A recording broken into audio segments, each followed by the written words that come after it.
হরে কৃষ্ণ। সবার চরণে আমার প্রণাম। বাঞ্ছা কল্পতরু ভস্য কৃপা সিন্ধু ভয়েব চ পতিতানাং পাবনেভ্যো বৈষ্ণবেভ্যো নমো নমঃ। তা আপনারা সবাই আশা করি সবাই ভালো আছেন। তো আমরা শ্রীমদ্ ভাগবত গীতা যথাযথ পুরুষোত্তম যুগের আমরা তৃতীয় এবং চতুর্থ নম্বর শ্লোক শ্রবণ করব। ওং নমো ভগবতে বাসুদেবায়, ওং নমো ভগবতে বাসুদেবায়, ওং নমো ভগবতে বাসুদেবায়। তো তৃতীয় এবং চতুর্থ নম্বর শ্লোক শ্রবণ করার আগে আমি আমার পরমারাধ্য গুরুদেবের কাছে অহেতুক কৃপা আশীর্বাদ প্রার্থনা করি। নমঃ বিষ্ণু পাদায় কৃষ্ণ কৃষ্ণায় ভূতাল শ্রীমতী জগদেকা স্বামিনী তিনামে নমাচার্য পাদায় নিতাই কৃপা প্রদায় গৌর কথনামোদায় নগরগম তারিণী। তো এখন আমরা 3 এবং 4 নম্বর শ্লোক শ্রবণ করব। হরে কৃষ্ণ।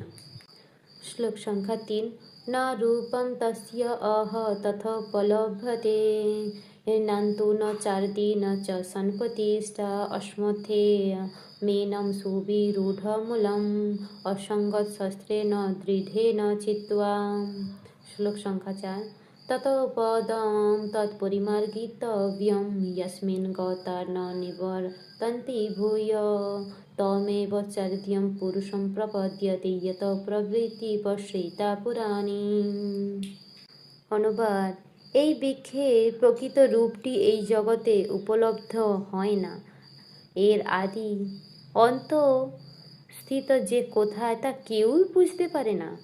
কিন্তু দৃঢ়তার সঙ্গে তীব্র বৈরাগ্যরূপ অস্ত্রের দ্বারা দৃঢ় মূল এই অশ্বত্থ বৃক্ষকে অবশ্যই ছেদন করে সেই স্থানে অন্বেষণ করা কর্তব্য, যেখানে গমন করলে পুনরায় ফিরে আসতে হয় না এবং সেখানে স্মরণাতীত কাল হতে এবং সমস্ত কিছু পরিবর্তিত এবং বিস্তৃত হয়েছে, যার থেকে সেই আদি পুরুষের প্রতি শরণাগত হওয়া উচিত। প্রভুপাদ কর্তৃক তাৎপর্য: এখানে স্পষ্টভাবে বলা হয়েছে যে এই অশ্বত্থ বৃক্ষের প্রকৃত রূপটি এই জড়জগতে বুঝতে পারা যায় না।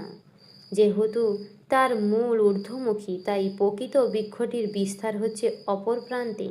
বৃক্ষটি জড় জাগতিক প্রসারের দ্বারা আবদ্ধ হয়ে দেখা যায় না যে বৃক্ষটি কত দূর পর্যন্ত প্রসারিত, এবং বৃক্ষটির শুরু কেউ দেখতে পায় না। তবুও তার কারণ খুঁজে বার করতে হবে।